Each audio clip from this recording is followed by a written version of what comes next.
All right, so this is our 3:30 show. We do these every day at 3:30, and today happens to be our snake feeding day. So we feed our snakes once every 2 weeks. They really don't need food that often, but today we're going to be feeding our snakes some rats and mice. So if you are squeamish, this is a bowl of dead rats and mice. We do feed dead here, and that is for a couple of reasons. One, rats and mice, they're, an extra thing to keep around, to feed live. But also, think of you as a live mouse, and you're running around in Rusty's tank, and you realize that you can't get away. There's walls on either side of you. So what else are you going to do? You're going to fight back. And rat bites, they can be pretty nasty, so we don't want to put our snakes in any kind of danger. So we feed dead here. We do buy these frozen. So we thaw them out in a bucket of warm water throughout the day. And then right before, but in the back, we put them in the microwave for about a minute. And that warms them up. And then we also have this newspaper down. And that is because they're still a little bit wet. And their bedding will stick to their skin. And we don't want them eating their bedding as they're eating their food. But does anyone have any questions before we start feeding? So, today with Rusty, I have a rat for him. And he's going to be getting our second largest rat. I can get his hands open. Rusty's one of our more vigorous eaters. He's not one to skip a meal. Rusty is a red-tailed boa constrictor. But I'm going to let him know it's over here because I want him on the paper for this. One of the other things we do as we're getting ready in the preparatory stage here is we take out their hides and all the other kind of stuff that's in their tank, and so that's a signal to them that it's feeding time. We don't want them kind of being in wondering if it's feeding mode all the time, so one of the things you can do is you'll see a lot of people who keep snakes will take them out and put them in an entirely separate feeding tank. We don't have the tanks for that here, but so what we do instead is you'll see like their hides are taken out, and the newspapers are also a contributing factor for that. So the newspapers have kind of a dual purpose here where, like Ridley was saying, it's a placemat for them, so they're not getting the wood chips stuck to the rats if they're swallowing it. But also it is a signal to them that, yes, it's feeding time. So Rusty and all of our snakes here, for that matter, are constrictors. So he got it kind of on the side of the rat there. So he's going to try and work his way around to usually the head of the rat there. And then from there he can swallow it whole. But he'll stay like that for a couple minutes, just making sure that rat is dead. We do warm it up to make it seem a little more lifelike. Yeah, and he'll probably sit there with it for, like she was saying, 10 minutes.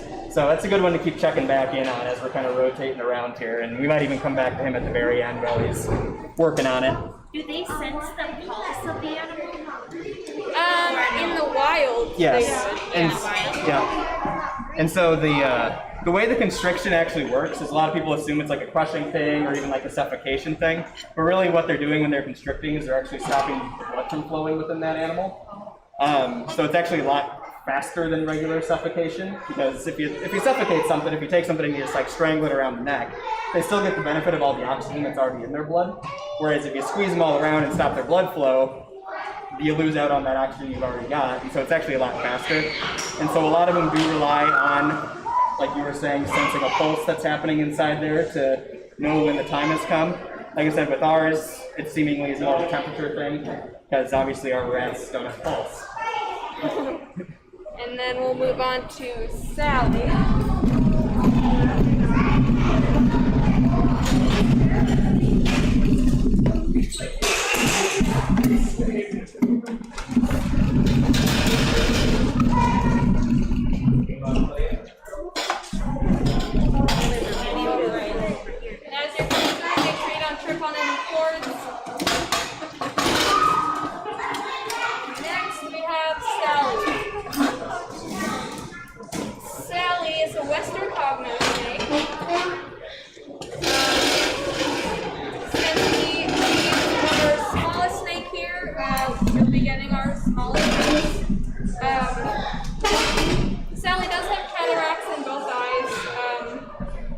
her sense of smell is so strong, you know, she can tell where that animal is. So she'll be getting a little mouse.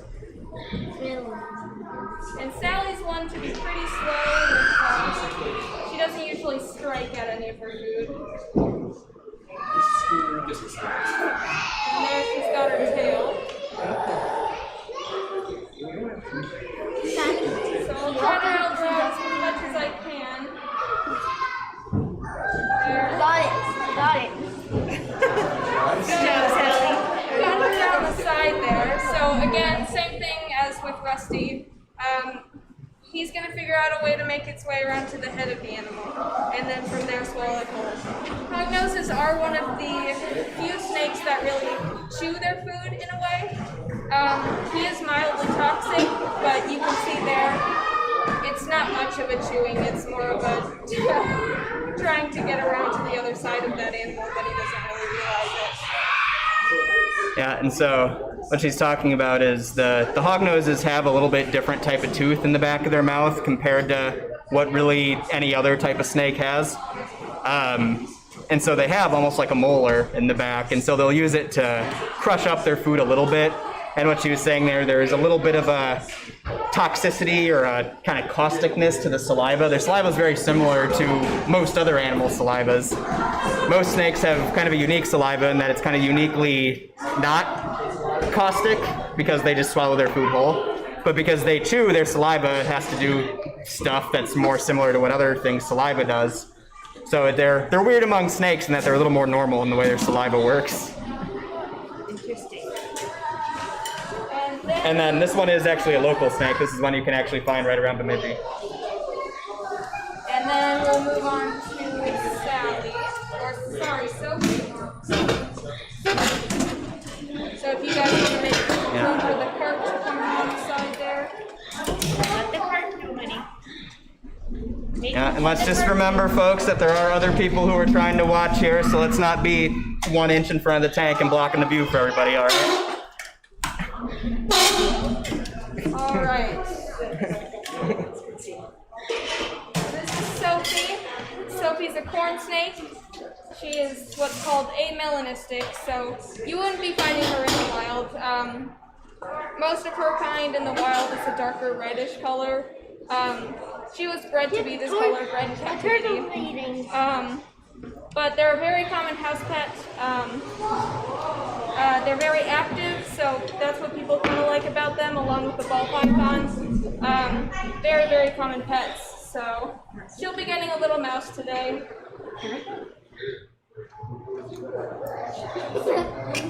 She got it right away.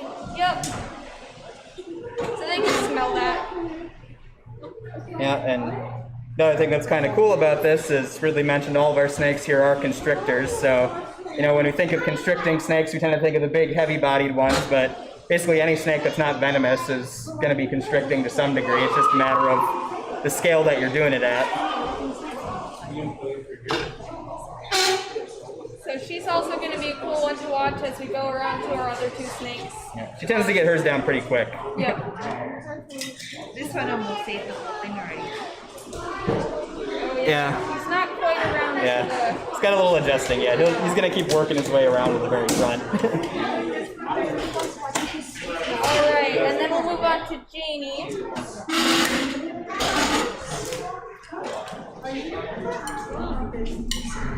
Alright, is that someone's stool? There you go.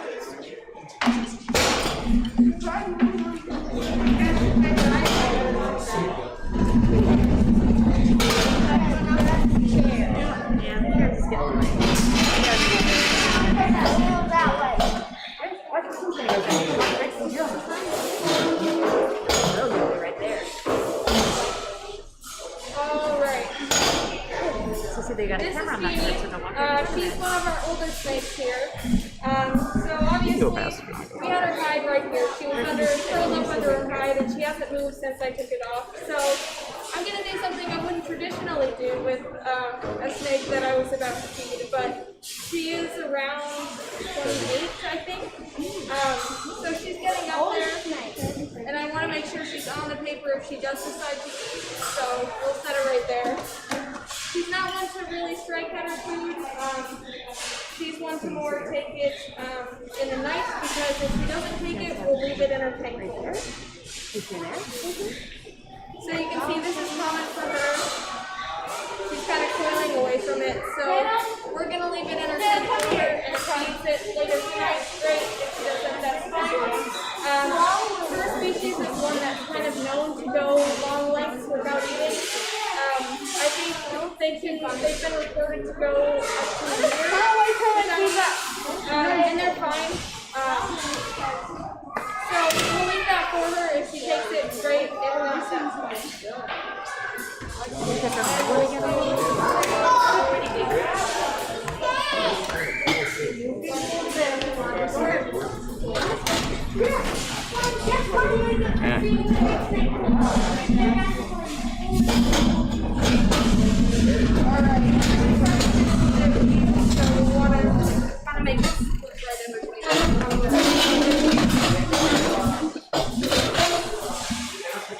Alright, so this is Artemis. She is also a red-tailed boa constrictor, and you'll notice that she looks a lot bigger than Rusty does, and that's because Artemis is a female. Artemis really isn't much longer than Rusty, but she is a lot thicker. That's because she's female. The general kind of rule is the larger the female, the more eggs it can carry. So females are naturally larger. They're around the same age also as Rusty, so she's not much different, but she's going to be getting our largest rat today. Oh boy. Down here.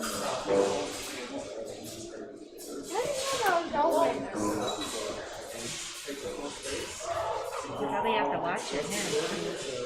So this is a tank that's not ideal for feeding. No.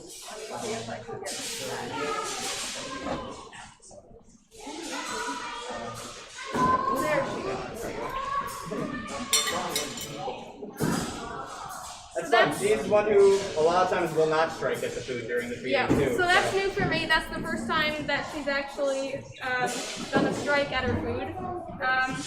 She got it around the base of the mouth there. And she might let it go and move around. She might just move her head around to the bottom. Traditionally, they eat from the head, but either way. Every once in a while, you'll see them take it from the back end, but usually it's a head first thing. So she'll move her way around to that one. So she's going to be a cool one to watch today too.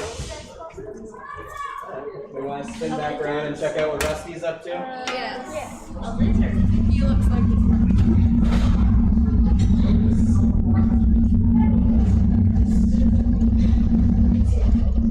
So something that's cool with Rusty that you can see there is you can actually see his skin as he opens up his mouth there.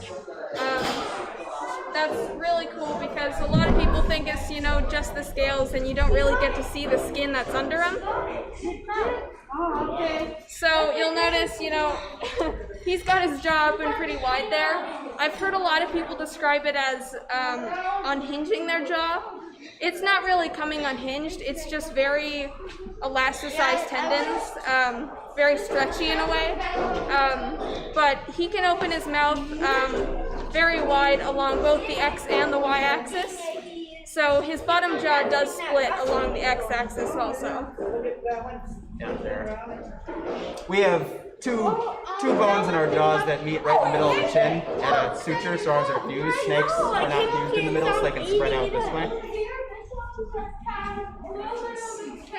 And you can see they can actually move either side of that jaw independently too. So as he's getting that down, you'll see one half of the jaw move and then the other half as it's working its way down.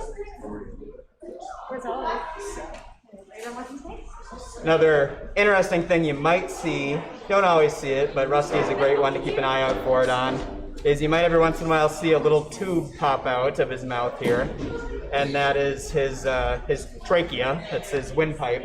And so you can imagine when you have your mouth full like this for what can end up being several minutes at a time when it's got a rat stuffed in it, you end up having to breathe every once in a while. And so they have a unique adaptation with their trachea where they can actually kind of poke it out, and so you'll see it pop out every once in a while.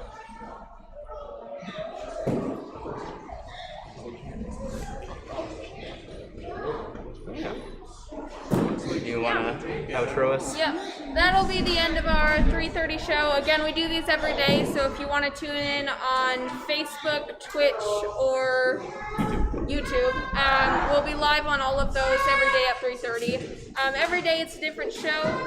Not sure what it is tomorrow. Me neither. Okay. But we do these every day, so if you want to tune in, great. Otherwise, that'll be end of today's. So, And the Science Center is still open. We are open every day from, Monday through Saturday we're open 9:30 to 5. Sundays we are open from 1 to 5. And I gotta say, if you're somebody who's looking to avoid the crowds, coming in on a weekday this time of year is the best time to do it. We're sometimes seeing single-digit number of visitors on a weekday this time of year. yeah. So, if you've been walking past us and been thinking, it sounds cool, but I want to not be in a room with a bunch of people, now's the time to do it. Yeah. So, thank you guys for watching.